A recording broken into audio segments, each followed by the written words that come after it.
You are watching ESPN.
Welcome to the 8th race weekend of the DTM season 2012. We are in the east of Germany in Oschersleben and we're looking forward to a very exciting race. A lot of spectators here, the sun is shining, so hopefully we are going to see a very exciting race. And here's Gary Peffert, who will be starting in P2. And are you ready for the big battle against Bruno Spengler? Absolutely. I mean, all year we've been fighting at the front, and today is pretty direct competition between Bruno, myself, and Jamie Green as well, the first three places on the grid. So the crowd couldn't have hoped for a better starting lineup, I think. So it should be a really interesting race. And also interesting to note, you've won here already twice, so this track really seems to suit you.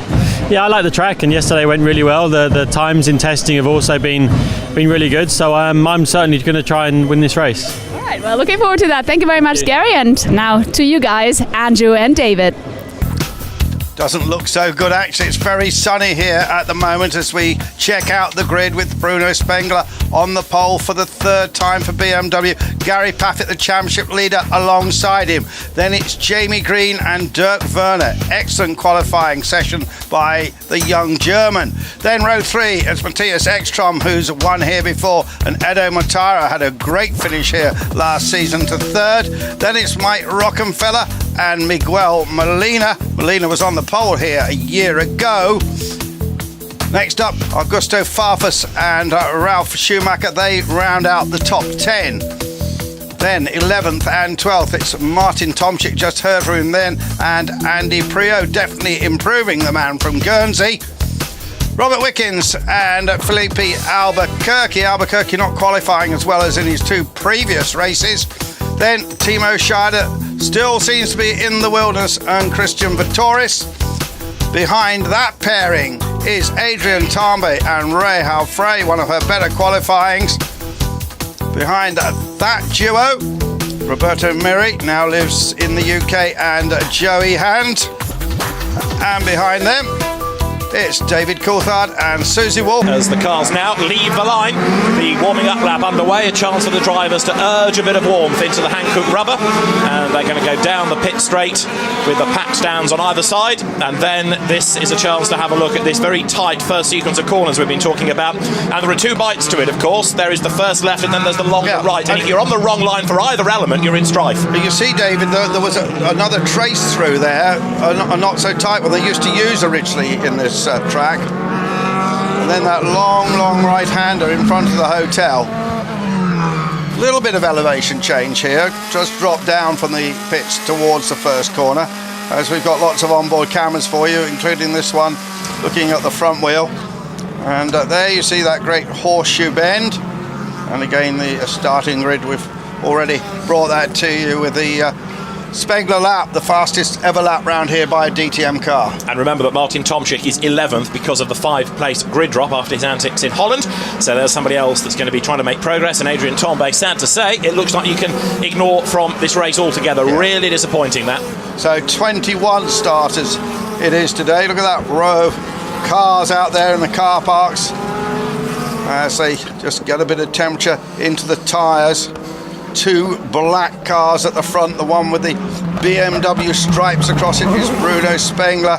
And Tombay's had a chance. Looks as if he might be getting in the car. Well, a few moments ago we saw him him standing by the side, but it looks as if they have done the job. Wonderful, well done, guys. Fabulous job, that.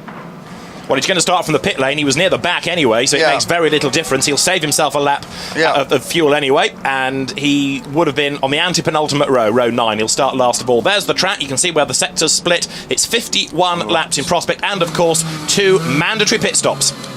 Yeah, well, we'll just change the tyres. They will not squirt fuel in as they did in previous years. So the 2 black cars at the front. The second one carrying the livery of Thomas Sabo, the jewellery company. As we ride now with Dirk Werner in his first season of the DTM. Andy Prio, the British driver, former World Touring Car Champion, has had 3 wins at this track, David, in WTCC. Went to 4 wins, David is indicating to me, as Gerhard Unger looks on, the man who runs this Mercedes team on a day-to-day basis. Jens Marquardt, boss of BMW. There's been a BMW Junior Talent Cup series of races earlier today. Just a few places on the tribune there. As the seconds tick away, we'll see those lights come on. 5 red lights, they'll go out, and then we'll see who takes the best start, and off they go now, and just got the feeling that Paffett was getting off the line a bit quicker, David. Mortara's been bogged down. You've also got one of the Red Bull cars, which is Molina, I think. But Mortara's made a dreadful start, and it's going to be Spengler that leads from Paffett and ran the outside there. Tries to go Jamie Green. He's got second, yes, and there's 2 cars that have run wide and through the gravel. There's spin, there's mayhem in the first sequence of corners. Is that contact? No, I think everyone has just avoided, but is that Schumacher possibly, or Vitoris that's been turned around? There's drama at the first corner. People made a bad start, others got tagged into the first sequence of corners, and the net result of that is that the order is very jumbled from midfield and back, as up front it's Spengler in the lead, second is Gary Paffett, back ahead of Jamie Green. Werner runs 4th, and Farfus is the big winner out of that. He's up to 5th. It certainly is. How did Paffett get past Green again? Green was definitely going through on the inside there. Maybe he bogged down coming out of the corner. I'd like to see that again. I'm sure we will. I'm just trying to check here. It was Ralf Schumacher, you were right, David, who was turned around there in the corner. And it was Ekstrom, I think, that was the one that was struggling, not Molina after all, because he's fallen down the order. So Spengler leading the way. Second is Paffett, gap widening between them. And you've got Rockenfeller running strongly at the moment. Rockenfeller is 6th, and Robert Wickens, a tremendous job in 7th place. Tomczyk's gone backwards, has he? He's lost out a little bit. Mortara goes through, and the cars wriggling their way up towards the end of the lap. So Bruno Spengler has kept out of trouble, and he's going to lead at the end of the first lap. It's BMW up front. Timo Scheider, though, has not made much progress. Joey Hand, I noticed, made a bit of progress. Spengler crosses the line from Paffett and Green. And already the 2 black cars well in the lead there. So not sure what happened to Green, but he's dropped back from that pack. And it looks like he's struggling to get the apex there as well as he turns his way out of turns 1 and 2. He's got Dirk Werner right up behind him. It's Augusto Farfus 5th. Mike Rockenfeller is 6th and looking for a way by. And we've got David Coulthard in the pits. We've got Ekstrom and then Ralf Schumacher as the last 2 circulating. And as yet, I don't think Adrian Tombay has joined in. We've seen him getting ready, but I don't think the car is on the track. And there's David Coulthard in the pit lane. They're looking at the taking the front hood off the car. They got doesn't appear to be. Is there damage there to the splitter? They're certainly looking at it and banging it. Maybe he just tapped Ralf Schumacher. But Spengler certainly has got a stupendous start here. And Spengler with Paffett following him, and then Green, and then Werner, and then Farfus in 5th place. Let's have a look at this, David. Here's the replay. Now watch the silver car. Green is definitely in 2nd place there. Side by side with Paffett. Still side by side with Paffett. I think Gary just got a better drive out of the corner. He had the outside line where there might be a bit more grip, and he just waltzed on by. But look behind, that's where it all kicks off. Yeah. Robert Wickens thunders into the back of the Audi. In fact, Ekstrom, yeah. Yeah, it was Molina that bogged down off the grid. It was Ekstrom that was punted wide. That's why he's lost ground. An awful lot happened, and there is Torbe. Torbe goes. Yeah, he's 2 laps down, but he's in the race. Time to take stock, I think. Spengler leading, Paffett is second, Jamie Green is third, he's getting away from Dirk Werner fourth, Farfus there, fifth, sixth is Rockenfeller, seventh is Wickens, and there is Molina into the pit lane with a punctured tyre. Left rear puncture on Miguel Molina. Disappointment for him. Well, in a DTM race, I mean, your absolute history. If you have to make a pit stop like that, he's out of the window as well. It's not even as if he can use it as one of his pit stops. It's just right at front. It's been off. You can see they're having to clear the grass out of the front of it. So how did he go off? Here is the answer. He was on the outside going into the S's, and he ran wide, was forced wide, and goes through the gravel, bounces over the grass, it punctures the tyre, and although he rejoins, he doesn't have far to limp to get into the pit lane. That was the good news. But I don't think he got help, did he? I think he just did it all on his own. Looked like it. Looked like it to go along with that. Now Werner, falling away from Jamie Green. In fact, they've all spread out a bit, haven't they, Dave? There's Tomczyk. Is he making much progress? He's in 8th at the moment, ahead of Albuquerque. Then there's this gaggle here with Timo Scheider in the middle of it. And the lead at the moment, 1.1 seconds between Spengler and Paffett. But look at this, Mortara, and dust being kicked up. Well, that's a good little scrap amongst this Luton group. That was Ekstrom looking for a way past Albuquerque, and I think there was contact. Mortara, remember, made an awful start, so he's trying to recover. Another winner out of the first few corners was Robert Wickens. He started 13th. He's running 7th, which is great news for the Canadian, first year in the DTM. So here's Mortara then, being the cork in the bottle at the moment. He's got Vitoris behind him, looking for a way by. Behind Vitoris, it's Timo Scheider. Joey Hand is in the mix as well. Then it's Prio Mehi and Ekstrom. Yeah, Hand's got past Prio. And Ekstrom's about to get past the Mercedes. He forces him wide. He's on the inside. Look at the background. 5th gear, diving into the corner. Ekstrom goes through on the inside. Great move. The Swede picks up a place, so Matthias Ekstrom goes through. It's only for 15th, but every little helps. And Ekstrom, we know he's quick. He's now wriggling his way up the order. Spengler just gone purple. Fastest of all in the middle sector. So Spengler is setting a spanking pace here at the front. From Gary Paffett, the gap is 1.1 seconds at the moment. There's a replay of that move, David. Mortara is past, and I think Timo Scheider went past him as well. Yeah, that was Vitoris going through, coming out of the corner, and then Scheider follows suit. So Mortara is not having a good run at all here. Vitoris through, and Scheider through. Right, we have now done 4 laps, and the best lap of the race done that time by Bruno Spengler. No surprise, tyres are getting warmer, fuel load is coming down. It's the natural time to do it, and he has now got 1.6 seconds in hand over Paffett. Green runs third. So Spengler is who is in the lead. And Andy Prio there with Merry side by side. To go the long way round, drops back behind him, then tries to go down the inside, and Prio leaning against the blue car, Merry. And he gives him a nudge. That's World Touring Car style, not DTM style, really. They lean, they rub, and that's going to affect the aero on Roberto Mehi's car. Ekstrom, don't forget, has got past them both, so Matthias Ekstrom's pulling away up front of that little group. Roberto Mehi then losing out again to Andy Prio, but that was good racecraft by Andy. He wasn't just going to lose a place and sit there, he fought back straight away. Here's the replay, Andrew. Yeah, and he'd certainly give him a big nudge, didn't he? And one of the strakes came off the side of the car. One of the front dive planes went flying.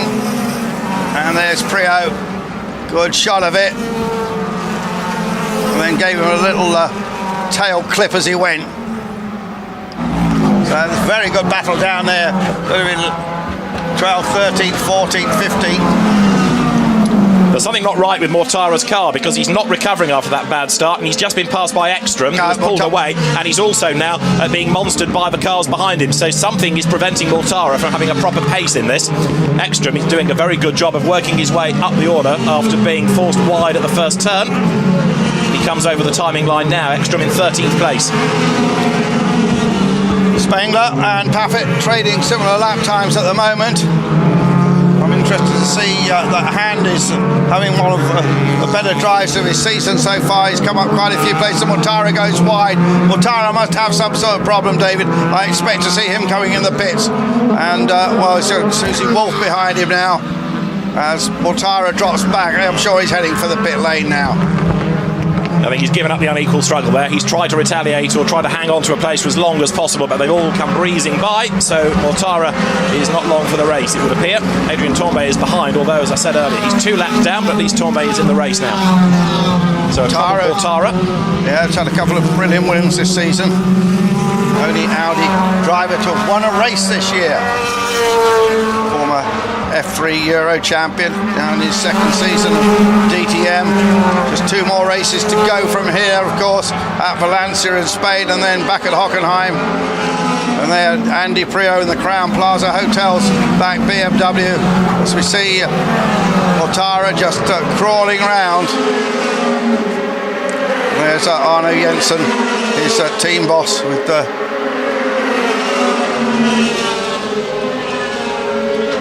there's Bruno Spengler, and the gap 1.4 seconds, and that pair is pulled away from Jamie Green. Jamie Green's now got Werner closing up on him a little bit as the Swiss driver, who claims Italian nationality, comes in, but basically he's from Geneva. Oh, sorry, well, it's our caption was wrong there. It is Mortara, yeah, for definite, who comes in. Mortara, number 21. So can they do anything to get him back into the race? I fear the answer is no, because he heads for the garage, and that's that. So it's not looking good for Audi. That's 2 cars with mechanical dramas, 1 before and 1 during the race. So there, you've got Dirk Werner in 4th place. Yeah. He's dropping back from Jamie Green, who, as Andrew Marriott said, is dropping back very definitely from Gary Paffett. Augusto Farfus is 5th in the blue and green Castrol Edge BMW there, heading into the S's. It's amazing how the fortunes of the manufacturers swing in this championship, David. Audi came here off the back of a 1-2-3 result. They haven't got anybody in the top 4 here. Indeed in the top 5, because Farfus is 5th. Here's that start again, and Ekstrom bogging down. So nearly hit by Tomczyk, wasn't he? So nearly hit. Just watch it again. It's a higher camera. Tomczyk just and dodges round.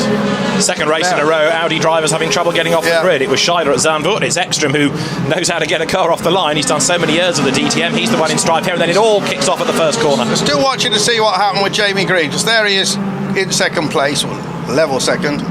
There's the Schumacher car turn round. Here's the view from Albuquerque's car as Rob Wickens comes across in front of the Canadian former single-seater ace. Albuquerque decides to go on the middle route, really. Sees all the smoke lockers, sees people go off to the right. Sees Ralph spin out. And Albuquerque currently in 9th place. There's Dr. Ulrich. That said it all, didn't it, that shot? Yeah. Scheider just dodges round Ekstrom. Yeah. Jamie Green is now over 3 seconds behind Gary Paffett. So this is Scheider's view down to the first corner. Tomczyk thunders around the outside. Wriggle their way through. Bit of contact. Bits fly. And there's Mortara, look, who starts to lose places here. Spengler has had 2 starts off pole position this season and has won both those races. Starting at the Lausitz ring, which gave BMW victory in their 2nd only DTM race on their return. Spengler, though, in the lead, and now he's pulled that gap out to 1.8 seconds, and Green dropping back. Werner is 4th, Farfus 5th, then it's Rockenfeller. Wickens in a strong 7th from Tomczyk, Albuquerque, Vitoris, Timo Scheider, and then it's Joey Hand in 12th place. Ekstrom is right back there in 13th place after bogging down at the start. But Ekstrom is lapping quicker than everybody up to 3rd place. So I know he's got to work his way through traffic, but he has got good pace in the car when he gets a clear lap in. So with a clever strategy and Ekstrom's ability, there is still a bit of hope that he can salvage a half-decent result out of this race as you look at Spengler and Gary Paffett behind, with Gary closer this time in the first sector. He's brought the gap down ever so slightly through the S's. And Bruno Spengler, former Mercedes driver, of course, who really has had a new lease of DTM life by switching to BMW this year. He leads the way, but he's being caught a bit by Paffett. Yeah, there's Gary Paffett using all the curbs. And at that chicane, it is essential to use them because it virtually straight lines it, but it's where Tomczyk broke the wishbone yesterday, so you've got to be slightly mindful and respectful of the curbs. They're there to trap you at some occasions. Right, Spengler launching himself over the curb at turn 1 leads the way. The gap is 2 seconds. by the end of the lap, he had pulled it out again. Even though Gary was quicker in the first sector, over the course of the full lap, it was Bruno Spengler that did the better lap time and therefore just edges away ever so slightly. And we're not that far away from the pit window opening. It opens at the end of lap 13 for the leader. David, when we came into the start of the 2012 DTM season, obviously with BMW as the new boys, I don't think anybody predicted that they would be so competitive. And general thought was it'll be thereabouts and it'll be half a second behind the Audis and the Mercedes.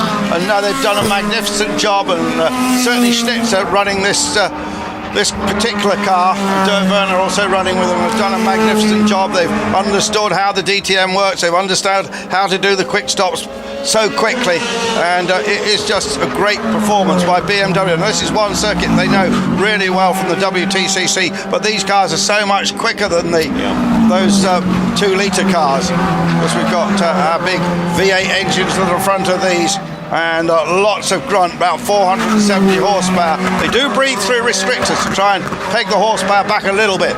There is the yellow car of Dirk Werner then. Made his mark in his racing career, really racing Porsches in the United States, particularly in the Grand Am series, where he is twice a GT champion, but he's taken this to this series like a duck to water. He's just taken 3/10 out of Jamie Green, 2 laps in a row. He has been quicker than the Mercedes, so Dirk Werner now is mounting an attack for a position, and that is Raul Frey's car parked by the side of the road. That is therefore a retirement. Another Audi gone, sad to say, but the battle is developing as we approach the pit window for 3rd spot now. Green being caught by Werner as Tomczyk's in the mix there as well. Look, fighting. Yeah, with Vitoris there, silver car.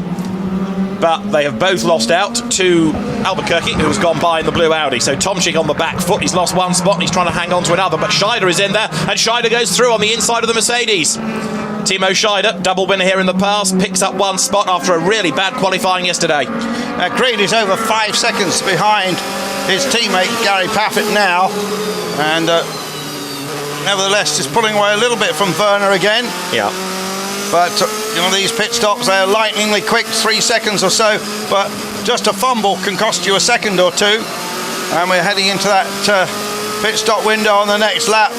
We don't know if anybody will come diving in then, or they'll just hang out a bit. These tyres have got good life in them. They can go well past half distance in the race if required. It's more to get out of traffic, I think, that would see people dive in. Scheider, as an example, is one who might pit early because he's stuck at the moment behind Tomczyk, although he looks like he's got the car speed to get past if he can find an opportunity. And you've got to calculate where it's going to come out. Here's Albuquerque, move on Tomczyk, which included a bit of rubbing of paint. Let's see it from on board. Right, couldn't turn in anymore. He left the gap open, and Albuquerque went diving through.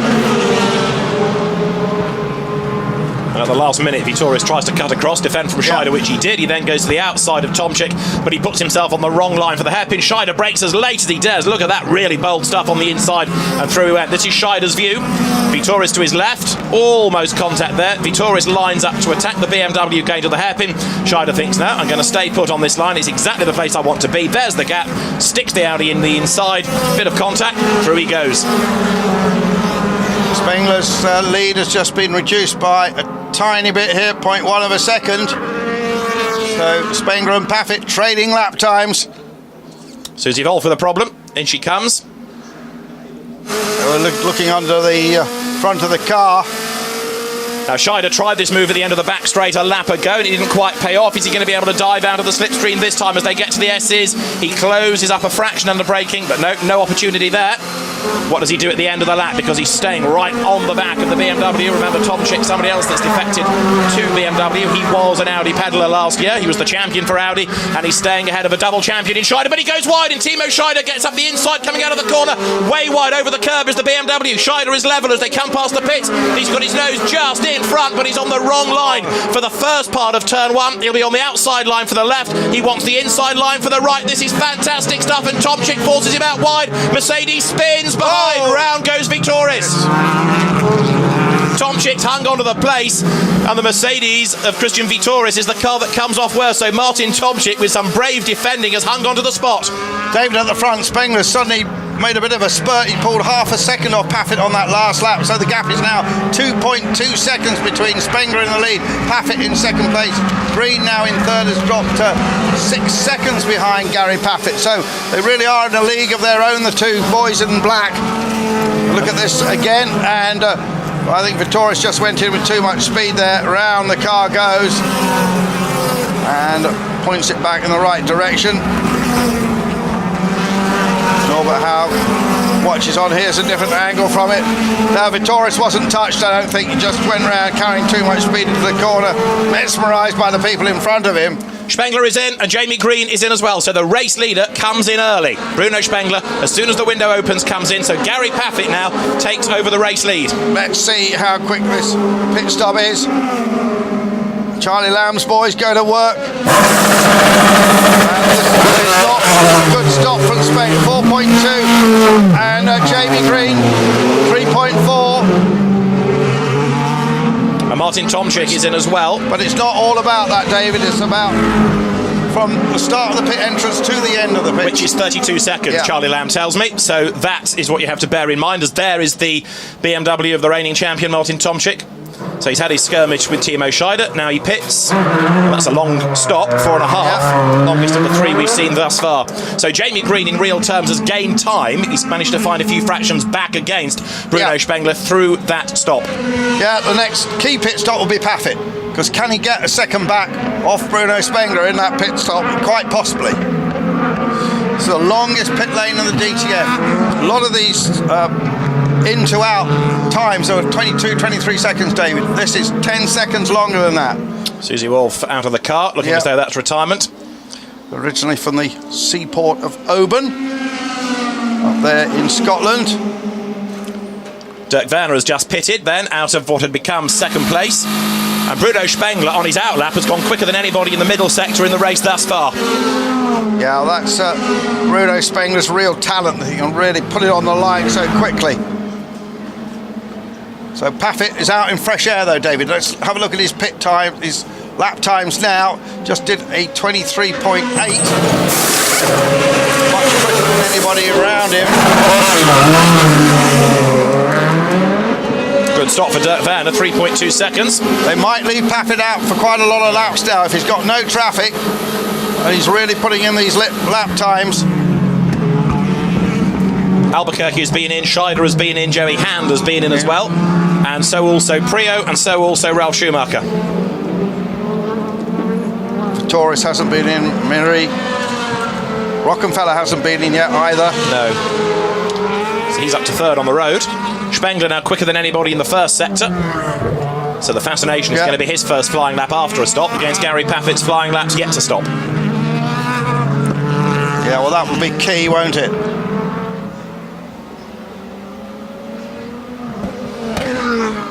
Yeah, just looking at the lap time for Spengler, he's gone fastest in the purple sector. It's really about 20 seconds, it seems. David, just look at the difference in the lap times. Let's see what Spengler does next time. Paffett 24.075 his last lap, which just completed that.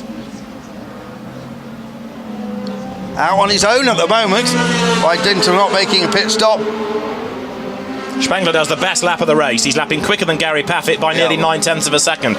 So they need to do something with Gary, because he's being caught in real terms at the moment by the BMW. And therefore, after the stops, potentially it's going to be an even bigger lead. This is the foundation of a victory, isn't it? Yeah. So Bruno Spengler, on his first flying lap of his second stint, does the best lap of the race. He's running in 6th on the road, but he's the best, of course, of the single stoppers. And you're riding with Spengler at the moment. Farfus yet to come in, that's why he's shown there in second place.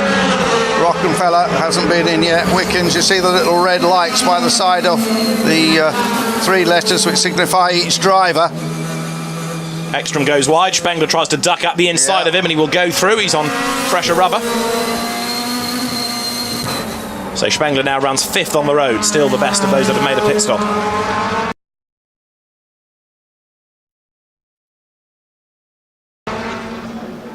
Paffett comes in then for his pit stop. Let's see if he can make this a lightningly quick one.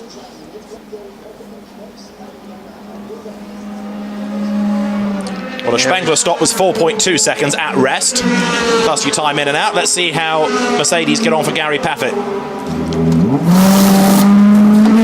Very good, 3.3. Yeah, we'll see where he comes out relative to Spengler. So down the long pit lane he goes. That puts Augusto Farfus into the lead for the moment. Joey Hand has just done the best first sector of anybody in the race. Now he's on a new set of tyres. And there goes Spengler, so he will keep track position ahead of Gary Paffett, look. Yeah, but what will the gap be? And also, where does Jamie Green blend back in relative to the black Mercedes? Closer, I would suggest.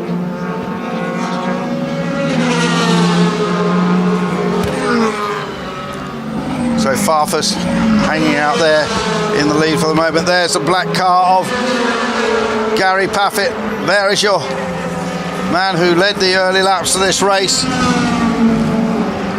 Everything all mixed up at the moment because some haven't made their first pit stops.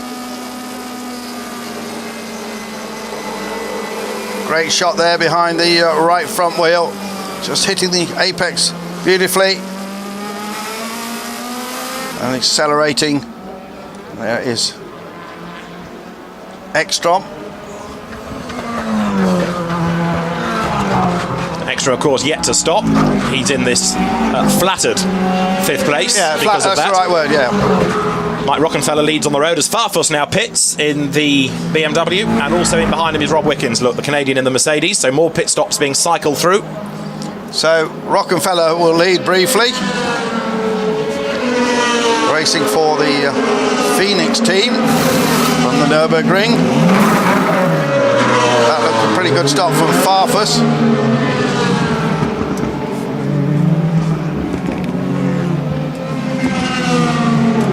Andy Prio in the 16th spot, Hand in 14th amongst the BMWs. Tomczyk 13th. So Mike Rockenfeller lapping in the 1:24s. Spengler's last lap 24.289 compared with Paffett's. It's 43.212. That's including coming out the pits. And lower down the order, Timo Scheider has just upped his pace as well and done 2 absolute bests across sectors. So yes. The number 4 Audi in 12th on the road is another one that, of course, has made its first pit stop and shouldn't be ruled out for a decent result, not a win, certainly, from that far back. But like Ekstrom, there is the chance of salvaging something out of the race. Ekstrom doing a long first stint here as the AB Sportsline team tries to do something clever on strategy to bring him back into contention on pit stops. Rockenfeller from the lead is now in the pit lane. Yeah, quite early days yet here at Oschersleben. There's Rocky coming in, and the familiar green and yellow colours which Martin Tomczyk used last year to take the championship. And Ekstrom is in as well. Yeah, it was here a year ago where Tomczyk vaulted past Bruno Spengler for the championship lead after Spengler's suspension collapsed.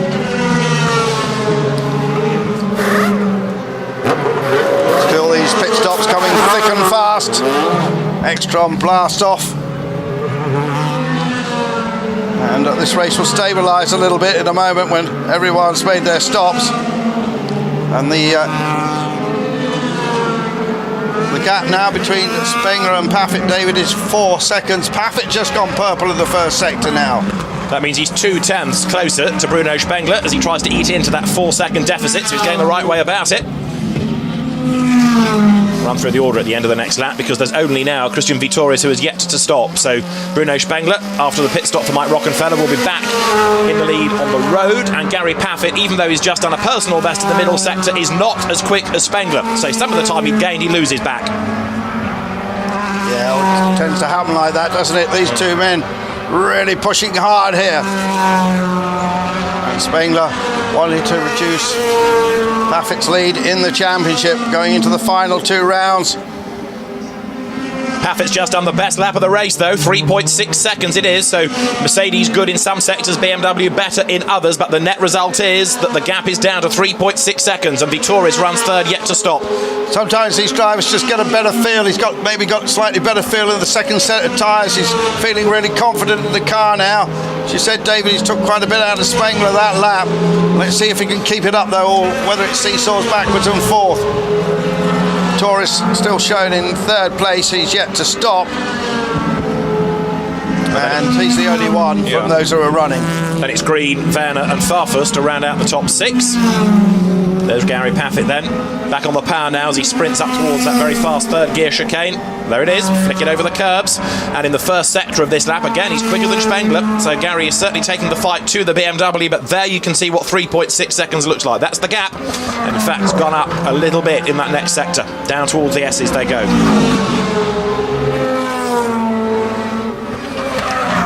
Spengler, then the French-Canadian who came out of the F3 Euro Series. That's where he was spotted by Mercedes, nurtured by them for many years, but then made the jump for 2012 to a BMW.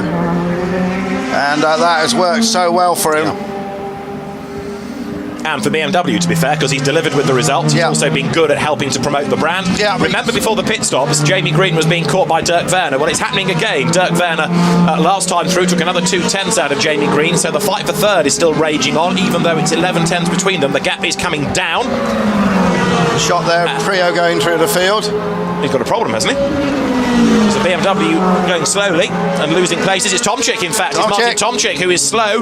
That was coming to the S's and he was getting out of people's way. We've just had Matthias Ekström do the fastest lap of the race, and his former teammate Martin Tomczyk is heading for the pit lane, and this looks like it's a mechanical drama. I'm sure it is, David. Now let's see what happens here with Martin Tomczyk. Remember, he started with a 5 grid place penalty after having that clash with Gary Paffett at Zandvoort.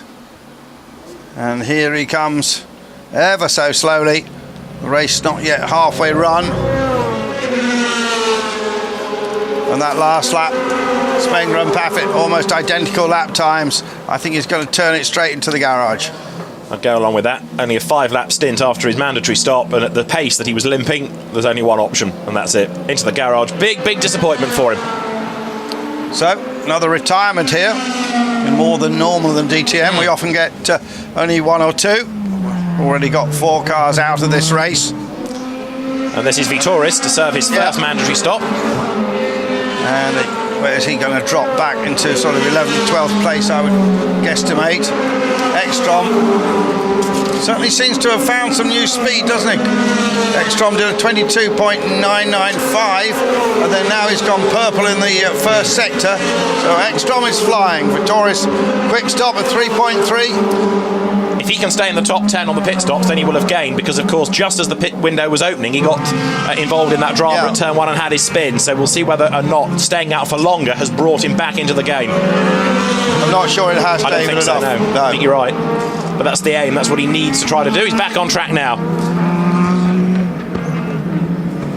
So we're on lap 22. It's Bruno Spengler who leads the way from Gary Paffett, 3.4 seconds between them. Jamie Green is third, Dirk Werner is fourth, fifth is Augusto Farfus, sixth is Mike Rockenfeller, seventh is Rob Wickens, eighth is Vitoris, having come into the pits. He broke the beam in 8th place. 9th is Albuquerque, 10th Scheider, 11th Ekström, but of course they have gained. I reckon Vitoris came out just ahead of Ralf Schumacher, so that's going to put him into 12th place. And there's Martin Tomczyk out of the BMW and out of the race by the look of it. Tallest man in the DTM, I think, just over 6 foot. And I see that Paffett's just chiselled a little bit more time off Bruno Spengler. Spengler's got to keep up the pressure, hasn't he? He's got to keep putting in those quick laps because Gary Paffett is not letting him off the hook. But catching him up is one thing, getting past him will be a very different matter. Gary from 18th at the back of the grid to 4th here last year.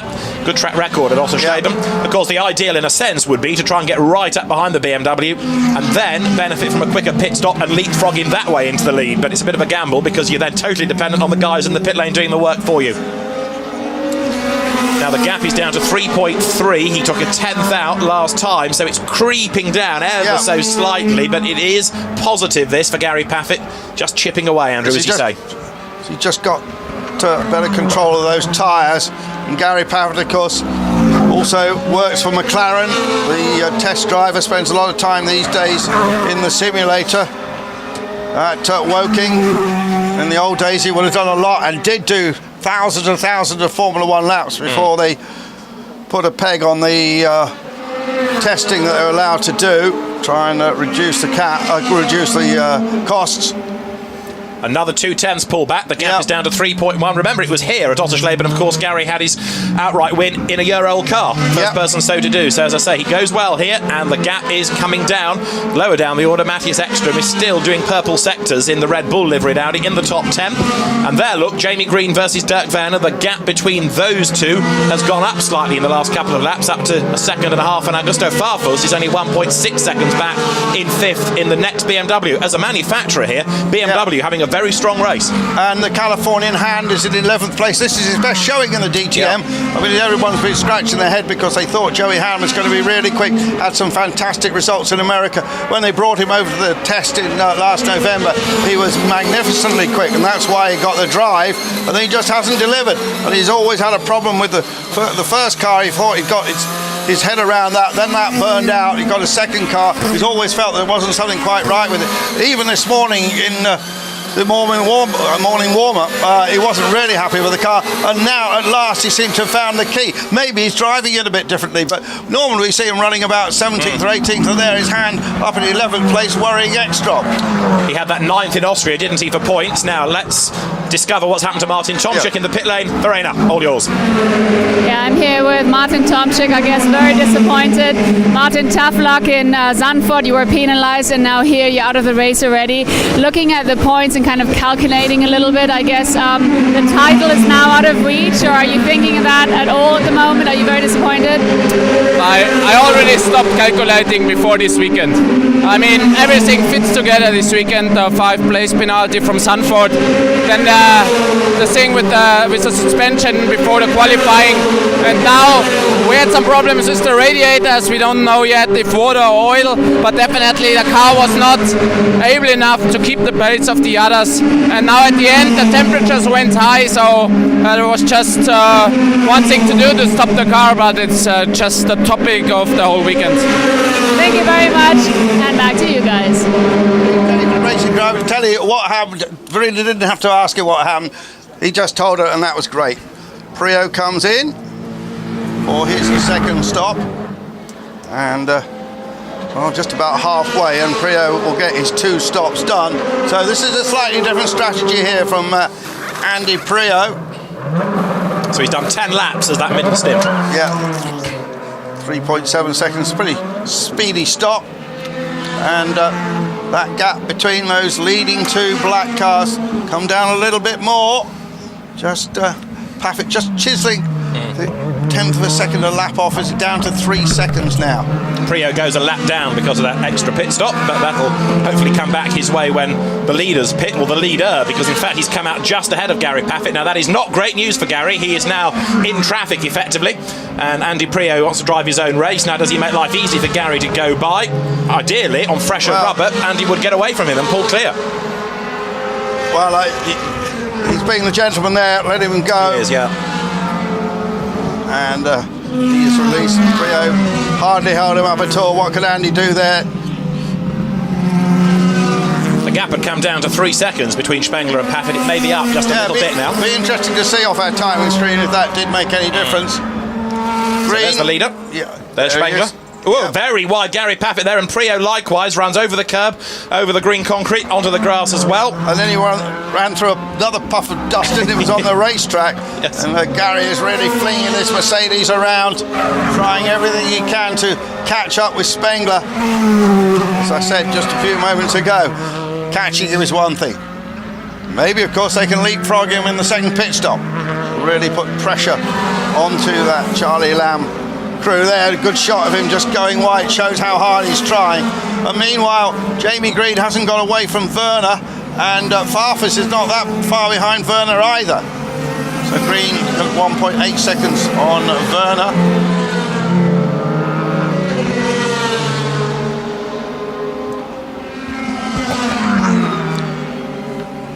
Rob Wicken's having a good run, David, you know, in 7th place in his first season of the DTM. Yeah, 7th has been his best result this year. He could well be equaling it as Albuquerque heads for the pit lane, Timo Scheider heads for the pit lane, and the point about Gary Paffett's lap was that he dropped 0.3 of a second to Bruno Spengler, so it did make a small impact. It did make a difference, yeah. And when you think about 0.3 of a second, it's, you know, it's only, you know, the flick of your fingers, a flick of your eye, isn't it? There Scheider comes in. Albuquerque blasts out with V8 power. 3.8 seconds his pit stop. Dreadful stop for Scheider, 5.7. Something went wrong there. Yeah. So that is bad news. He was creeping back into the picture, but that will have cost him probably a place in the long run.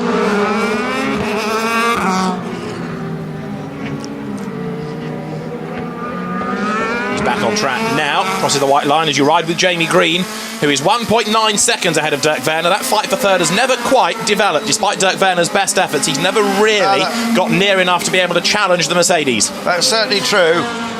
Just early in the race, Werner was quite close, but Jamie Green... who is now pitting. Yeah, he's pitting, so is Werner.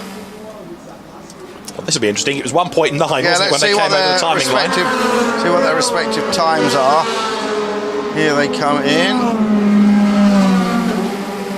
And Jamie Green stops on his mark. Clock ticks away. 3.2 seconds he's dispatched. And what about Werner's stop? 2.8, that's absolutely phenomenal. But sometimes you can't quite trust those times, David, but it looked good, didn't it? And it's right behind him coming out. I would say he's closer coming out than he was even coming in. So battle is now well and truly joined. He's taken 4/10 off him on the pit stops, and now Dirk Werner should be able to mount a real challenge against Jamie Green. But as they get back on track, look, so the gap widens. But we mustn't forget the pace of the leading two, because they are 14 seconds ahead of the rest of the field, which at the moment is Farfus. And, you know, they really have set an incredible pace here. Spengler and Paffett, and the gap now is back down to 3 seconds as we watch Susie Stoddard, now Wolf, watching on. She's done a little bit of testing with Williams. The husband, of course, now is he called the CEO of Williams, certainly in a very senior position there. To go on board with Dirk Werner. And the lead gap is down again by 0.2 of a second, but Werner is not near enough to Jamie Green. Despite that good pit stop, it's not quite clicked for him. Again, back on track, Jamie Green just able to get back up to speed on that next set of tyres quicker and more confidently than Dirk Werner was. Hard on the brakes, third gear, last corner of the lap, turn through the right-hander, speed building, 217 kilometres an hour as they go past the pits, down towards turn 1. Meanwhile, at the front, the gap has closed more. It's down to 2.8 seconds now. Paffett having a very big push at the moment. As we are in the second half of this DTM race. And Spengler making his third win of the year. Gary Paffett will do everything he knows to try and stop that happening.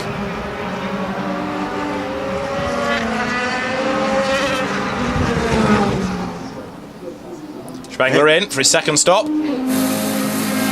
Again, the boys have got to be absolutely perfect with this one. Can't afford to drop a second or two. If they drop 2 seconds, then Paffett would be right on him.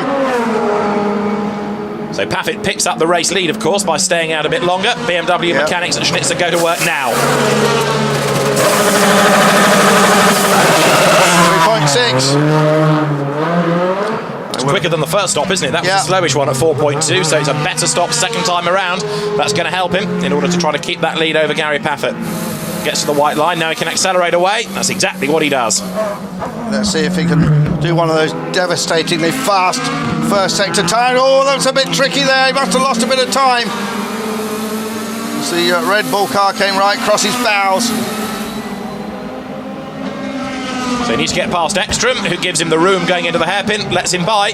So Bruno Spengler won't be impeded too much by that. Similar situation to Paffett and Prio. So Spengler then puts himself on track ahead of the Audi. Not really used to this, Ekstrom. Not at the party, to be honest.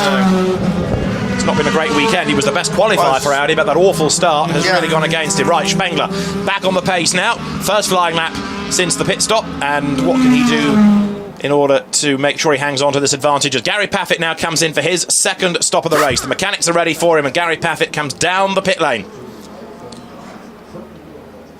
Here he is, so slowly.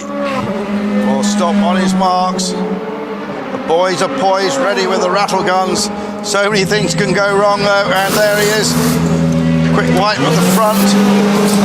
3.1. It's better. It's much better by half a second than Bruno Spengler's stop. So game on now for the race lead. There's Spengler coming up to the timing line. Paffett makes his way down this long pit lane. There he is.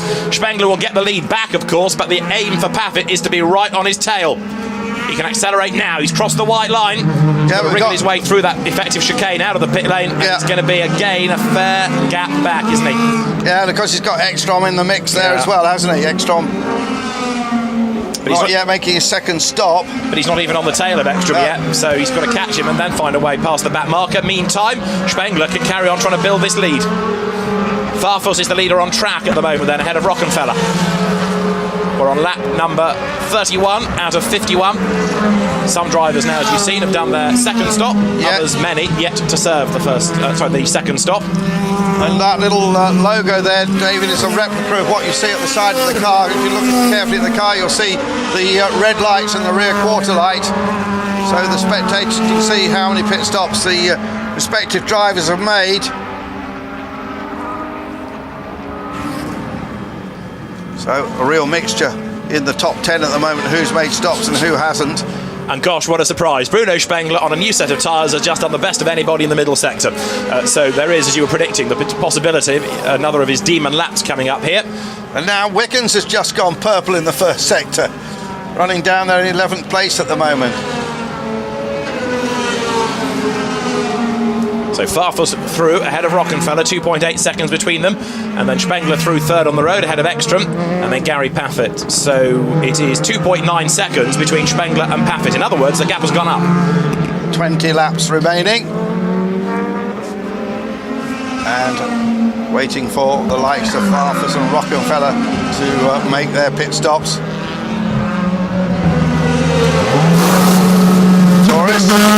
Blast away after 3.6 seconds at rest.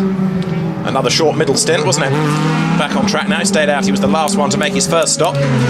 Spengler's just done a personal best in the first sector as he continues to pull away from Paffett. It's looking very, very good for the Canadian, this. Yeah, it does seem to be really quick on the new set of tyres, doesn't he? Yeah. Really uses them well, Bruno Spengler. Comes so close to that championship of the DTM on 4 occasions, and he's keeping his hopes alive again this season with this drive. Vitoris there came close to Miguel Molina, didn't he? But that gap soon disappeared. Audi versus Mercedes onto the straight now, speed building. Yeah. And this is a fight for 14th on the road. Yeah, the Spaniard down in 15th seat on your screen. Ekstrom is in. Yeah. And also Rockenfeller is in. So this now gives Gary Paffett clear track space once again to try and pursue Spengler, who has just done the best lap of the race. Bruno Spengler does the fastest lap of the race as he goes across the line. And again, that means he's going to keep on pulling away from the Mercedes. There's Rocky, Mike Rockenfeller in his pit box. He stops, up on the jacks. Old boots off, new boots on, drop down. 3.4 from the Phoenix team, who won the Special Hankook Award last year for the best pit stops. They had a competition, they added all the pit stops up together, and they made the best cumulative pit stops. Good job for Ekstrom's team as well, the Ab Sportsline guys. 3.1 seconds to turn him around in this recovery drive. So now Paffett has just gone purple in the first sector, so Gary certainly hasn't given up the chase. But he's only 84 thousandths quicker in that sector than Spengler, so it's the best of anybody, but it's a very, very tiny improvement for him. There, Timo Scheider. Been a long, hard season for him. Seemed to be a chink of light at Zandvoort 3 weeks ago when he put it on the pole and then he stalled. We've since heard there was maybe a problem with the handbrake which caused that. There's a shot of Joey Hand going through And here Farfus makes his stop from the temporary lead. Still one of the most spectacular drivers to watch in this championship, as he was in 2-litre touring cars for BMW and Alfa Romeo before it. Former single-seater star, of course. Right, he stops, team goes to work. Yeah, he was good in Formula 3000. He was a teenager, wasn't he? Farfus, lovely man, as he goes away in 4.3 seconds. Paffett's just done the best lap of the race, so he continues to press on to try and get onto terms with Spengler. He's always been close, but he's never really been near enough to have a proper attack, has he? Most of the time was lost off the start trying to get past Jamie Green. Fuel load coming down now. Yeah. It's possible, David, that the Mercedes just handles better when it's on a light fuel load compared with the BMW, but we can only be able to tell that after 3 or 4 laps. Farfus has stayed ahead of Rockenfeller, which was the situation before the first round of pit stops, so that means he's kept track position over Rocky. Replay here of the pit stop. Was there a drama with the front corner? There was. Not for the first time this year, Farfus and pit stops not going 100% to plan. Miguel Molina comes down the pit lane now also, in the second of the Red Bull liveried Audis. Not a great weekend for him either, because of course he was on pole position here last year, but it's not been a great weekend. 4 seconds to the pit stop, he passed away. Just waiting for Merry, he'll be the last one to stop in this race. Joey Han now quicker than anybody in the first sector. Really? Continues to fascinate, doesn't it, this race? And Joey's got Timo Scheider in front of him, and he's quite a way in front of him. Well, he's taken 6/10 out in the first sector alone, so there are still things that could happen in this. And it's been a pretty dramatic race. A lot's gone on, hasn't it? Certainly has. Finally poised there between Spengler and Paffett. The gap now up to 3.4 seconds. We saw it come down to 2.9. And a magnificent drive by Spengler, you have to say. Roberto Mehi has just come in to serve his second stop, and that's everybody done now. Everyone now can run to the end. We're on lap 35. Spengler to Paffett, as Andrew says, is 3.4 seconds. It has been less than that, and that's the kind of gap that makes you think that it's going to be a hard slog for Gary to bring it down to a challenging margin. In other words, one that he can possibly attack for the lead from. There's a problem here, look. Yeah, Mehi having another drama in the pits. Well, that's absolutely disastrous for him. Finally, I don't know how long that seemed, like 10-15 seconds to be. Had a drama in qualifying yesterday with something stuck under the car, and they had to work on that in the fast lane of the pits. Right, he's on track now.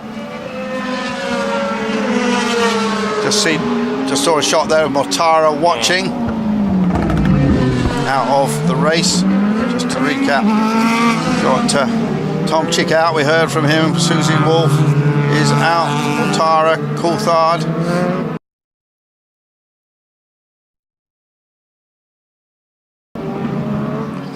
There's Charlie Lamb, legendary Schnitzer boss. Masterminded so much of their success, including outright wins at Le Mans, of course.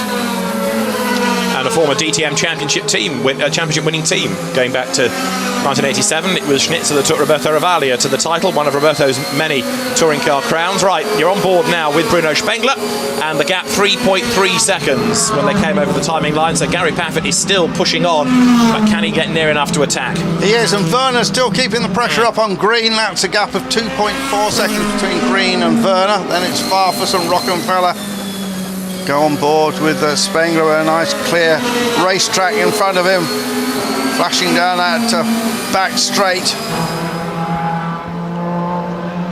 Paffett quicker in the first sector of this lap by a tenth, and in the second sector he is quicker by 31 thousandths. It's not a great gain, but at least it proves that he is still fractionally the quicker. Now this is how the championship may well look if the result stays as the result is now. So it's Paffett, Spengler and Green. It would be only those three that could have a stab at winning the championship, but Gary Paffett would, if things stay as they are, have 127 against Spengler's 116 and Green on 108, and there you can see Miguel Molina on track getting himself past Andy Priaulx. But fascinating championship situation, Andrew, with 2 races to go. Yeah, and those 3 are the only ones that are now capable of winning the championship. Gary Paffett then, with another best in the last sector, continues to push. 3 seconds the gap has come down to. Replay here of Molina's move on the inside line. And Priaulx didn't really put up much resistance there, did he? It's been another disappointing race for Andy. It has, and he was up after qualifying. He felt he'd made some progress. Remember, he had that point-scoring finish at the very first race at Hockenheim. Since then, he's gone backwards. And this is a track, I think we mentioned it before, David, he's had 4 wins here in the 2-litre touring cars. I think now good get better there on that side. Most of the 2 mechanics were injured badly in that Zandvoort incident with Ralf Schumacher on the Friday. Good recovery, I think, literally the translation is. So a nice sign there. Spengler and Paffett still this 3-second gap, which is, if you average it out, David, over the last 30 laps, it's been 3 seconds, hasn't it? If you Pretty much, yeah. And whatever Gary has done, he's never quite been able to get near enough. Except now it's gone to 2.6. Which is quite a step forward there. Suddenly to find that chunk of time. Well, maybe Spengler just made a little mistake, ran a little bit wide that we didn't see. Ralf Schumacher has had a moment. That's at turn 1, misses the apex. Up the escape road. Lots of drivers do that. They try and turn in, realise it's not going to work, and then back out of the move, do a U-turn, use the escape road and rejoin. It costs you time, but it keeps you away from the gravel and from the barriers. Schumacher in 13th place. Speculation, of course, continuing that his brother will continue in Formula 1 next season. Norbert Haab certainly not giving anything away on that. So the interesting thing now, David, to see if Paffett keeps reducing that gap or whether Spengler replies, as he's done on previous laps, and suddenly widens it back to the 3 seconds he feels comfortable with. And he's doing that because he's pulled away in both of the first 2 sectors. The first one by 0.003, the second sector by a couple of tenths. So Bruno Spengler upping his pace once more. There is Matthias Ekström, who is 9th, and he's closing on Felipe Albuquerque for 8th place. Genuine battle this. Now, is Albuquerque going to make life easy for Eki, or is Matthias going to have to fight a way through? Looking back from Albuquerque's Audi, Ekström pulls out of the draft and has a look, weaving around there, almost as though to say, come on, let me through. He's trying to harass him into making an error. It's not happening yet, but it may have to be a radio call here from somebody on the pit wall to say to Felipe Albuquerque, yes, we need Ekström to be ahead of you for the championship. Nice shot, the rear wing there, common rear wing to all the cars. Remember, a lot of the parts are common to all 3 manufacturers, including the core chassis. And there's a nice example of that in the paddock here this weekend, the carbon fibre chassis, which is the basis of all these cars. Ekström 7th in the championship, Albuquerque 13th. Go figure. The gap has come right down. I don't think Ekström's going to have to work that hard to get past here, do you? No, I think he might just find that he's given a little wave through. Spengler and Paffett now 2.9 seconds. Green and Werner 2.5 seconds between that pair. And it's Farfus and Rockenfeller, and Rocky, best of the Audis. Wickens there in 7th place, firmly entrenched in that position. 2 of the big stars of the DTM, Ekström and Timo Scheider, are only in 9th and 10th place. Make that 8th and 10th. Ekström has gone by Albuquerque then, as we predicted he would, and look at that, straight away he's got the pace to pull clear. So Matthias Ekström, the fastest Audi qualifier, dreadful start, not a great race, but he's never given up, has he? And again, but weaving around, heading down towards the S's there as he didn't have a go. Wasn't sure exactly what that was about. I understood it more when he was behind. I'm not quite sure why he would do it when he was ahead. That's just to try to break the toe of the car behind, but anyway, he's ahead, and he stays in that place. He comes down to the last corner, 3rd gear. Hooks it right, back on the power, and he has now broken away from Felipe Albuquerque. Now, can he gain another place out of this race? The next target for Eki is Rob Wickens, who is 5.3 seconds up the road. That's too much of an ask, I think. And Prio lapping a couple of seconds slower than anybody else. David must have some issue with that car. Right down there in 16th place. Big disappointment for the man from Guernsey who's had all that success in the past. Meanwhile, Han still in 11th place for BMW. Replay of Ekström getting past Albuquerque here.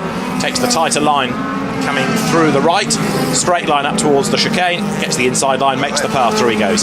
Do a nice camera switch to see him go flying past us. There is Felipe Albuquerque, the Portuguese driver. Now, you see, yet again, that gap's... Gary's chiselled a few tenths off. It's come back to 2.7. And now it's dropped to 2.3. This is the closest it's been, David, for a long time, but we're into the last 10, 11 laps here. Has Gary just served his tyres a bit better than Spengler? These tyres are pretty robust. They don't tend to go off as we had a few years ago in the DTM with the Dunlops, but they really had to nurse them. They don't really have to nurse these, as Prio turns into the garage, as I thought he got some issue with the car. And the DNF for Andy Prio. High mortality rate for the cars in this race. Another one to add to this long list of retirements. Yep. And you make the point about the top two, the gap coming down 2.3 seconds. Bear in mind, 14 seconds give or take, they are ahead of the third place man, Jamie Green. So the pace that Spengler and Pavitt have set, absolutely electric in this race. We are on lap 41 of 51, and it ain't over yet. Gary Pavitt chipping away. They're behind Miguel Molina on track now. That could affect things as they work their way past the back marker. Pavitt has just done a personal best in the middle sector. He's quicker in sector 1, he's quicker in sector 2 on this lap. The gap should come down, assuming no mistakes are made in this last sector. And Spengler is soon to get caught up behind the Audi. Yeah, now Gary's having a big push now, isn't he? This could be it. But then he's got to pass him, and I said, and what's the gap coming down to now? We'll see it on our timing screen in a moment. And the gap is now down to 1.8 seconds. The race is on here. Putting the pressure on Spengler. Something else that's a bit quirky lower down the order is that Roberto Merhi, who is running in 14th place, has just done the fastest lap of the race. So he now has done the best lap of anybody, and Roberto Merhi is trying to close on Ralf Schumacher. But up front, 1.8 seconds, and Andrew says the gap continues to come down. Spengler to Pavitt. Well, it's been 2 laps now. Let's see if Spengler's got some sort of answer for it, David. In the first section, the answer is no, but he's just had to get past a back marker, so you can excuse it there. And there Molina gets out of Gary Pavitt's way, so neither driver affected really by that. Middle sector about to be completed as they head up towards the chicane for the 42nd time. We said a few laps ago that Spengler looked the stronger of the two. Is that still the case? Because in the middle sector of this lap, as they go down the back straight, the gap to the eye is certainly less, 27.5 for Spengler, and in fact Pavitt loses out by 0.2 of a second. So what we thought was a decreased gap, camera foreshortens it, so Gary Pavitt loses out a little bit. Bit of game of chess going on here. What was that? I thought that was dust being kicked up. Yes, I did for a minute. Yeah. What was all that about? Here comes the leader over the timing line then. It was 1.8 last time. Spengler through, Pavitt through, and the gap is 1.9. It's crept up a fraction. Down to turn 1. It's the BMW still ahead, looking for its third victory of the season in the hands of Bruno Spengler. BMW back in the DTM, and the arrival of a third manufacturer really has lifted everything about the championship. Remember, David, at the moment they're only running 6 cars compared with the other 2 teams. They're running 8, but we understand that BMW will come with 2 extra cars next season, and the team has not been determined yet. They won't add extra cars to existing teams. There will be a new team.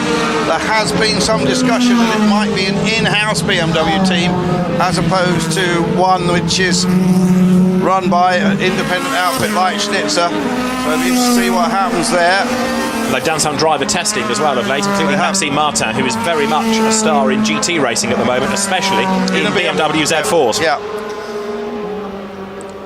Race winner in GTs in Morgans and raced 4 GTs, but it's in the BMW that he really has made his name this last couple of seasons, and he in a DTM car would be somebody to watch. Right, we're at the end of lap 43, sector 1 of this lap. Spengler was quicker. Sector 2, Spengler was quicker. So Spengler has answered the call as we head now to the final 9 laps here. It's what have been an intriguing battle. Spengler has dominated this race, but always has been kept honest by Gary Pavitt. And the gap has seesawed a bit between 3.5, 3.8 seconds down to 1.8 seconds. It's 1.8 at the moment. Spengler seems to have answered the call again. Gary's got him in his sights all the time. That shot foreshortens it a bit, but Gary can almost breathe the exhaust fumes of the BMW. But it's so frustrating for him. He can get only so close, can't he? And then he just struggles to make up that remaining gap in the first section this time. Again, Spengler was the quicker of the two. We're not seeing much of that Green-Verner battle, but that's even Stevens, isn't it? 3.7 seconds between the pair of them now. Farfus 5th, Rockenfeller's 6th, then it's Wickens, Ekstrom, Albuquerque, Timo Scheider, and then Joey Hand and Vittoris. It's not a bad recovery for Matthias Ekstrom. I know that 8th is not where he would want to be, but after stalling off the grid, being forced wide at the first corner, and I know a few have retired along the way, but 8th and in the points could have been a lot worse for the Swede. Meantime, you're looking at Bruno Spengler then as he works his way up towards the end of the lap. Turns through the right-hander, and as he powers now towards the timing line, let's see what the gap is going to be this time through. Paffett has lost a little bit this lap. Yeah, dropped a 1/10 of a second. And this is all about tenths of a second here and there. Dave's just checking on some lap times. I was looking to see if Spengler had an Oschersleben win before, and he's not, so No. something new for him. 2 seconds is the margin. So all the dramas he had here with Mercedes put behind him in a BMW, it looks as though this might be a maiden victory at this circuit for him. And no, this circuit has also been kind in the past to Tom Christensen. He had a couple of wins here, and he had another race where he was on pole position and he stalled it. Tom always used to go well here. Now still racing in the Audi R18, but they got beaten yesterday in Brazil in the sports car race by Toyota for the first time. And another recent winner here a couple of years ago, Paul Di Resta, yeah. who's later winning the championship on his way to Formula 1. Not the greatest of racing weekends from the Four Rings, although of course they've had some great successes this year with Le Mans winning that race again. And the gap now has gone back to 2 seconds between Spengler and Paffett. I fear that's Gary's push over now, isn't it? He's tried everything he can. He's realised it's not going to happen. He may now as well just take the points for second place, stick those in the bank for the end of the year. Behind him, Jamie Green still runs 3rd, and he's pulled away from Dirk Van. That's 4 seconds. Remember, of course, Paffett pulled away from Green in the championship because Green was, he's worried about Green taking him on for the title as well.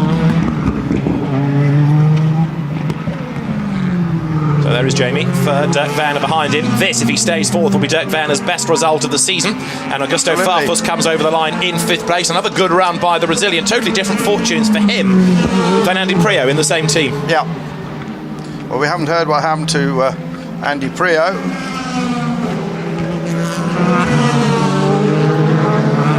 We haven't seen too many positions change, David, have we, over recent laps here?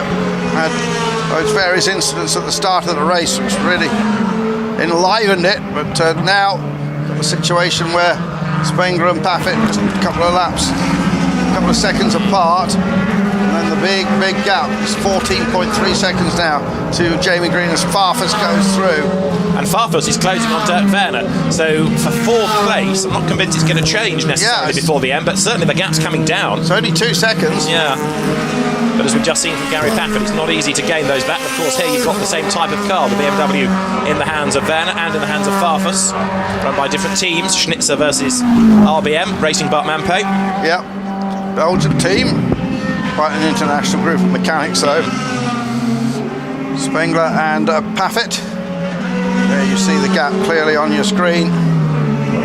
Down a fraction, but not enough to give Gary optimism that he can push now as they start lap 47 out of 51 in this 8th round of the DTM. Here's a slow-mo of Gary. What's this showing? Just a little wheel into the dirt. But it's a very busy lap, this, with all the hairpins and the slow corners, and 51 laps in high temperatures will have taken it out of the drivers. Driver fitness has been key in all of this, and they've certainly earned their money this afternoon, especially Bruno Spengler, who has done an absolutely faultless job thus far. Early in the season, when we had a really hot race, the Bruno Spengler car was presented with a white roof to reflect the colours, and it went back to the black roof after that with the BMW stripes down it. There's Spengler and Gary Paffett, the gap shown, just hovering always between now 1.9, 2 seconds. Green in 3rd place. Green has pulled away from Werner now. He's firmly established himself in 3rd place. And as you said, David, Farfus is charging close to Werner now. So there go the two leaders. The gap's down again to 1.7 seconds. And then Jamie Green, a very distant, a very anonymous third. I mean, he's going to be on the podium if things stay as they are. Yeah. But we've seen very little of him all afternoon. It's been a very anonymous drive by Jamie. Just lost out in the early on, dropped back, and then couldn't keep the pace of his teammate Gary Paffett in cars which are essentially the same. Still see that gap. You said David was down to 1.7 now. 1.7 can be a country mile, couldn't it? Farfus is still catching Werner, but I think he's going to run out of time as well. So Paffett, having perhaps just given his tyres a break for a lap or two, is pushing on, and I thought Spengler got a bit crossed up there coming out of that chicane. It just looked like the car was a bit more darty than normal. Let's see what that has done, because in the first sector of the lap, Paffett was quicker, and in the second sector, he's taken 3/10 out. Yes, Spengler did lose time by getting a little bit crossed up coming through that third gear chicane, and so now Paffett's got another chance. Look at this. Hits the curb. That's the first part. Second part is the third part where it'll really show. It hops over the jump. Hops over, it loses a bit of traction. Turns in. Look at the back. It's not a massive slide, but it just scrubs off a little bit of speed. And now the gap is 1.2 seconds. And if Paffett wasn't motivated before, he certainly is now. Yeah. It's game on. Lap 49. 51 lap race. And Paffett pushing as hard as he possibly can. Is it going to be a Mercedes that wins here at the very, very last?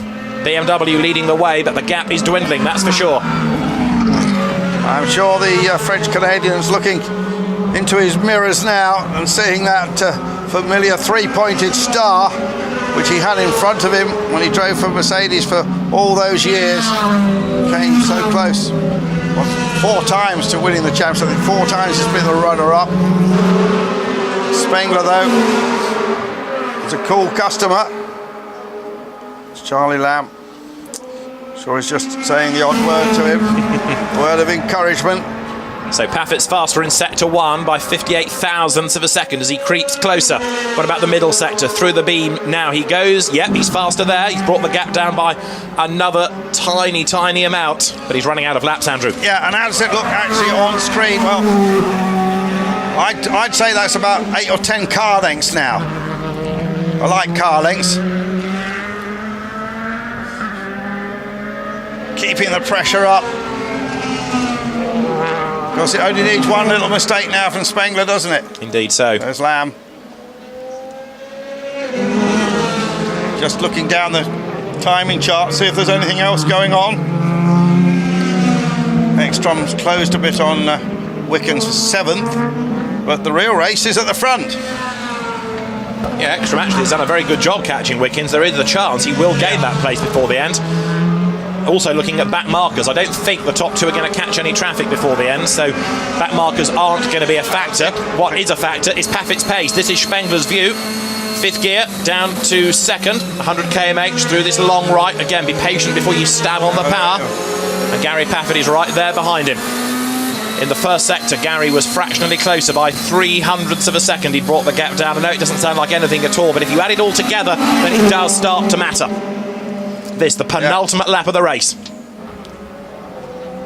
End of sector 2, through the timing beam they go, and to that point Paffett has lost out. In fact, the pendulum swings back Spengler's way. Yeah.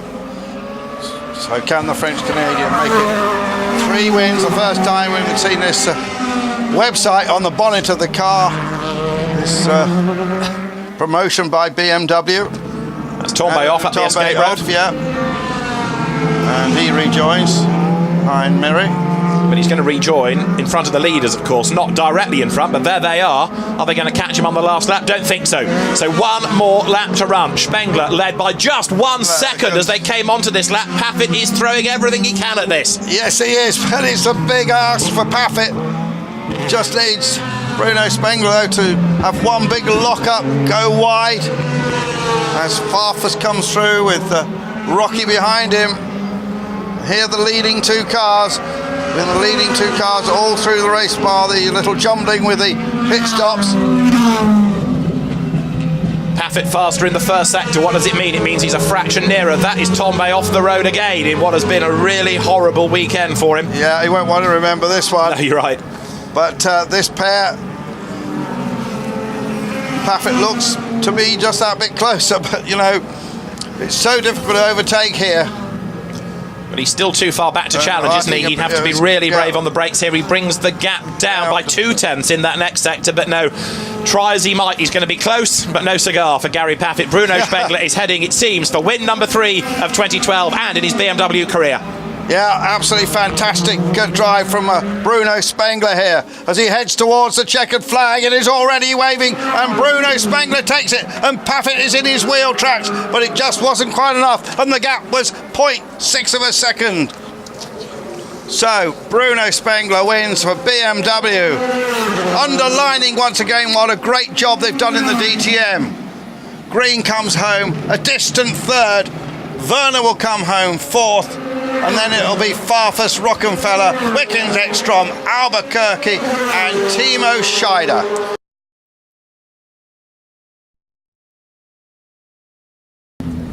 Drive like Bruno. Everybody wish they had. And only one driver did. Yep.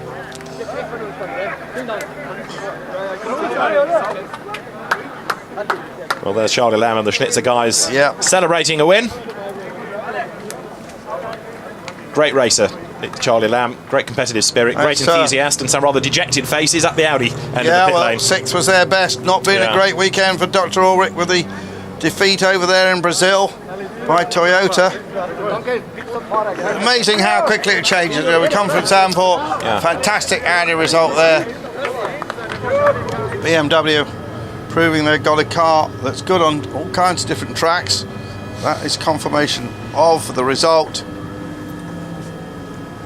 And 0.6 of a second at the end. Closest it had been, but still wasn't good enough to give Gary Paffett a race win. Spengler from Paffett from green, the top 3. Dirk Werner finishing 4th ahead of Augusto Farfus. Mike Rockenfeller 6th. Rob Wickens 7th. Matthias Ekstrom is 8th. Let's hear from Charlie Lamb with Verena. Yes, here I am with Charlie Lamb. A phenomenal race we saw here, and the 3rd victory for Bruno Spengler. Congratulations, that was absolutely phenomenal. Well, what can I say? Just a dream result for us. Bruno was magic. I mean, unbelievable the way he stands the pressure. Strategy was perfect. I just have to thank everybody in the team and Bruno to start with, and then the pit stop crew, the strategy, everything was like a dream. But the last 2-3 laps, Gary Paffett was closing the gap. Did you at any point get nervous, or were you sure he was going to ace the race? I was nervous for 51 laps. It was fantastic. Well, yes, I mean, obviously he got close, but I mean, it was a question of tires at the end, and I mean, okay, Bruno controlled it, but I mean, like I said, it was a race where you had to nail bite from the first to the last lap. And he's also only 11 points behind the championship leader. Are you ready for battling and fighting for the championship title? I mean, it is the first year for BMW. Well, at this moment, I think with BMW and with the BMW Team Schnitzer, we live a dream, because we start in the DTM season. It's the 3rd victory now, and yes, we are in contention, but it's too early to talk about it. We said always we want to go race by race, and that's what we want to do. But you're doing a brilliant job. Thank you very much. Congratulations, and back to you guys. Adam. There he is, onto the bonnet. He's made a habit of that. And just missed the shot from the onboard. I'd like to see that. And he deserved that win, Andrew. He did not put a wheel wrong. Perfect drive. Yeah, all weekend he's with his crew. Spoke to him before the race. He was pretty cool about it all. Knew he had a good car. The man from the Alsace, that's where he's spent most of the life. There's Gary Paffett talking to some of the Mercedes crew. Jamie Green hasn't got his helmet. There we are, that's that shot. Look. Wonder if we've got a nickname for that car. It deserves one. There's Gary. And boy, did he work hard in that race. Tell he's been working hard, can't you?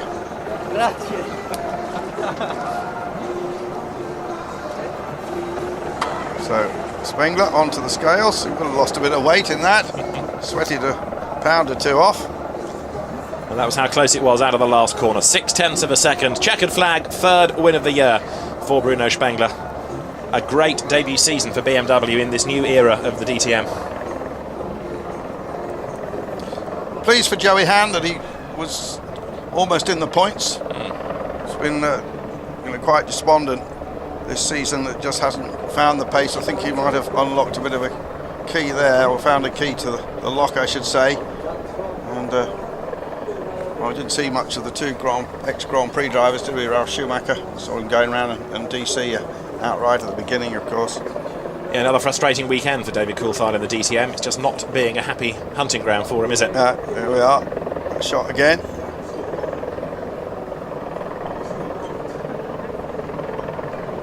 Rather more understated celebrations for Charlie Lamb, of course. Yes. Though flinging himself onto cars. He's won a lot of races, hasn't he, over the years? Masterminded a lot of success for across all sorts of touring car categories, never mind sports cars. But British touring cars, European touring cars, world touring cars, German touring cars, you name it, in victories. Around those wonderful long-tail McLarens one year, didn't he? That's right, yeah. FIA GT Championship. Took BMW to victory at Le Mans in 1999, and there he is, embracing Bruno Spengler. Good signing, Bruno Spengler, for BMW. Definitely. Yes, his relationship with Mercedes had kind of run its course, really, hasn't I think it had. I think that's the best way to describe it. I think it was soured a little bit.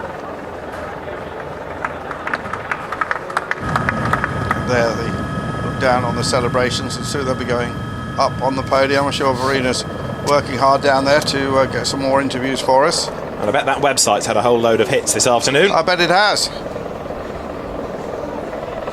Gary, you were pushing so hard. I mean, congratulations to a great second place, but you were pushing so hard. Are you almost a little disappointed that you couldn't make first place?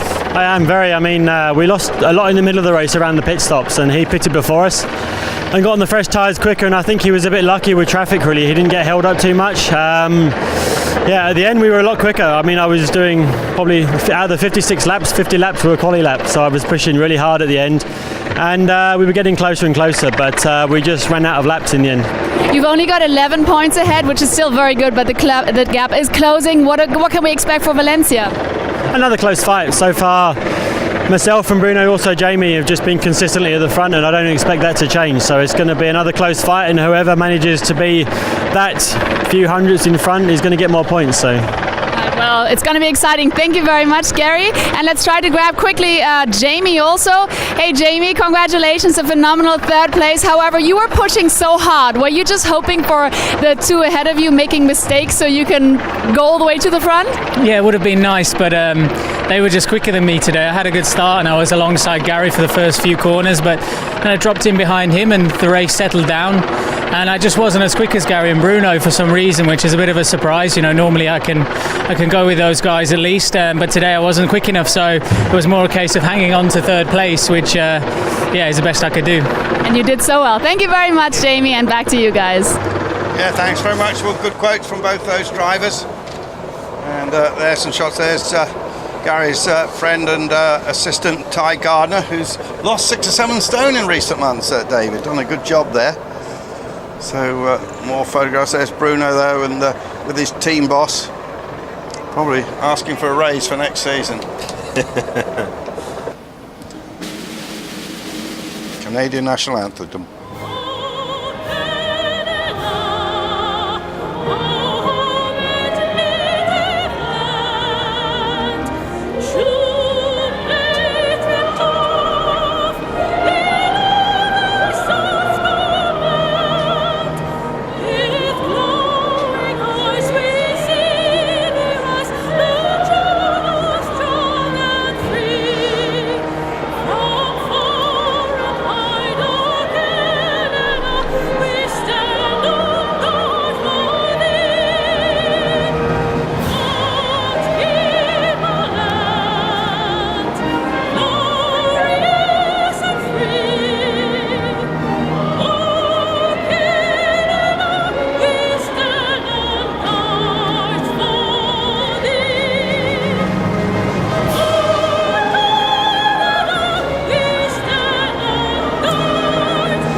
Well done, nice rendition of Canada there. The flag with the maple leaf in the centre flies in the middle flagpole as the trophy is handed over by Karl-Heinz Dehrer, the Minister of Transport for this region. And Bruno thrusts the trophy in the air and comes to show it to his fans and team. Also pleased to see a couple of Canadian flags out in the crowd as well, David. Indeed so. The Global reach of the DTM continues as Thomas Voss, the managing director of the Oschersleben circuit, hands the trophy to Charlie Lamb, who likewise steps to the front of the podium and shows it to all of his team. It's their win as much as his, as much as Bruno Spengler's win. And there Gary Paffett receives his trophy for second place from Dirk Baumann, the coach of FC Bayern Munich basketball. Yeah, the football team have a very successful basketball team as well. Basketball, big sport in Germany. Mercedes flags waved beneath the podium, and they will carry on waving for the third place driver. Also Mercedes mounted, of course, Jamie Green, as Manfred Riechers, the managing director of the ADAC in this region, steps forward to hand over the third place trophy now.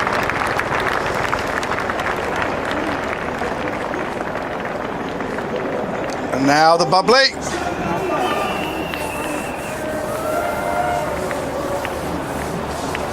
Jamie Green concentrates on spraying it to the crowd first. But it was a race that had drama, it had incidents, it had mechanical gremlins for one or two drivers, it had things that were in doubt all the way to the very end. It was full of interest for 51 laps around Oschersleben. Bruno Spengler gets the golden bottle, and he's got to drop it down. And hopefully someone will catch it. Yeah. Whoa. I've seen that happen. Oh, yes. Well done, sir. Perfect. Oh. 2 out of 2. Good stuff. They've certainly picked the right man for that job, haven't they? Yeah. There is a man who knows how to catch a bottle and keep hold of it, by the look of it. Yeah. The man who likes Wiener Schnitzel. Absolutely, yes. He does at least share one bottle around. Yeah.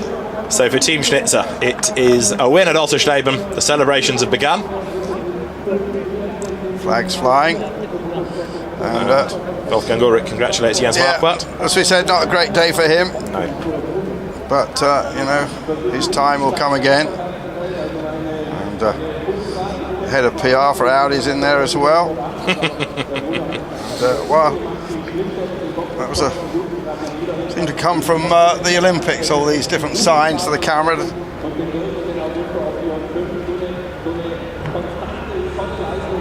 So they'll be heading off towards the press conference. And no doubt we'll hear shortly from Dr. Wolfgang Ulrich about a really disappointing day for Audi. The best placed car, only 6th. And that's, of course, a manufacturer with 5 Oschersleben wins to its name. And 6th place as the best is certainly not what they wanted. Bad news. And now we can hear from Verino with Bruno. Yes, here I am with the winner. Congratulations. What a brilliant race. You're soaking wet. It smells of champagne here, but I guess you're raving, aren't you? Yeah, I mean, that's what I love. I mean, winning and being full of champagne, it's what I train for, what I was born for, and what I always work hard for, you know, and it doesn't work always because the level in DTM is very, very hard, and, you know, when you have a victory, you have to enjoy it, and that's what I'm doing today, and my whole team has supported me fantastically from Friday on and every races, and I feel really well in the team, and, you know, it's a great victory for us, two races to go, to win here in Oschersleben. It's a very special track, a new track for us, but we managed to win. My team has done an amazing job setting up the car for the qualifying and for the race, so, I mean, I'm very, very happy. Today is a great day for us. Here's that points with Paffett on at 127 and Spengler 116 and then Green 108. Everybody else out the hunt now, with Rockenfeller 4th on 75, the best of the Audi drivers. He's vaulted past Mortara, who is on 74, and Tomachic's on 69, Ekstrom on 66, and then it's a big drop then to Farfus on 29, and the rest of them you see on the screen there. Well, that certainly was a very exciting race here in Oschersleben, and one thing is for sure, Tomczyk and also Audi in general has to wave goodbye to the title of the championship. Now it's all between Gary Paffett, Bruno Spengler and Jamie Green, and maybe it'll already be decided in Valencia, who knows. We'll see you there. Bye-bye.